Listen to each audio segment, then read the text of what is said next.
Everyone, welcome to my channel. ఎలా ఉన్నారండి అందరూ? బాగున్నారా? నేను తింటుంది ఏంటో తెలుసా? ఖర్జూరంతో చేసిన హల్వా అండి. నిజమే, డేట్స్ హల్వా. అది చాలా బాగుంటుంది పిల్లలకి పెడితే. సరే, ఇది ఎలా చేస్తారు అనేది మీకైతే ఫస్ట్ నేను చెప్పేస్తా ఉంటాను. ఫస్ట్ అయితే ఖర్జూరంని కట్ చేసేసి దాంట్లో సీడ్ తీసేసి నీట్ గా వాటర్ తో క్లీన్ చేసేసి 1 నైట్ అయినా లేకుంటే ఒక 4-5 అవర్స్ అయినా వాటర్ లో సోక్ చేసి అయితే పెట్టేయాలి. దాని నెక్స్ట్ దీన్ని నీట్ గా మిక్సీ చేసుకోవాలండి. వాటర్ వేయొద్దు, ఓన్లీ పాలు వేసి చాలా సాఫ్ట్ గా మిక్సీ చేసుకోవాలి. అంటే ఎక్కడ కూడా చిన్న చిన్న పీసెస్ ఉండకూడదు. బట్ సమ్ టైమ్స్ ఉన్నా సరే ఓకే, ఎందుకంటే డేట్సే కదా, మధ్యలో అది ఆ డేట్స్ కూడా తగులుకుంటే చాలా బాగుంటా ఉంటది తినేటప్పుడు. అండ్ అది మిక్సీ చేసాక పక్కన పెట్టేశాక ఒక ప్యాన్ తీసుకొని దాంట్లో గీ వేసుకొని మన ఇంట్లో ఉన్న డ్రై ఫ్రూట్స్ అన్ని రోస్ట్ చేసుకోండి. నేను కిస్మిస్ వేయలేదు, ఎందుకంటే మా పిల్లలకు నచ్చదని నేను కిస్మిస్ వేయలేదు.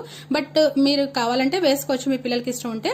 అండ్ ఆ రెండు బాగా ఫ్రై అయ్యాక మనం ఆ మిక్సీ పెట్టుకున్న డేట్స్ అదే పేస్ట్ ఉంటుంది కదా, అది అయితే దాంట్లో వేసేస్తామండి. అండ్ సిమ్లో ఉంచి దాన్ని అలా కలుపుతూనే ఉండాలి, లేకుండా అది మాడుతుంది. ఇంకా కొంచెం డార్క్ కలర్ లోకి వస్తుంది అనేటప్పుడు ఒక 2 స్పూన్స్ షుగర్, గీ అండ్ ఇలాచీ, ఒక 2-3 ఇలాచీలు వేస్తే సరిపోతుంది. బట్ గుర్తుపెట్టుకోండి, ఇది డార్క్ గా రావాలి అండ్ సిమ్ లోనే ఉండాలి. కొంచెం ఓపిక మీద దాన్ని కలుపుతూ ఉండాలి, లేకపోతే అంతా వృధా అయిపోతుందండి. అండ్ దాని టేస్ట్ చూస్తే మాత్రం సూపర్, అసలు చెప్పలేము, చాలా బాగుంటుంది.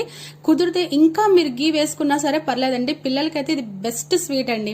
నిజంగానే చెప్తున్నాను, వన్స్ ఇంట్లో అయితే ట్రై చేయండి. ఇంట్లో వాళ్ళందరూ కూడా వావ్ యమ్మీ అనుకొని తింటారు. అండ్ ఒక చిన్న మాట, వెళ్లే ముందు కొంచెం సబ్స్క్రైబ్ చేసుకోవచ్చుగా.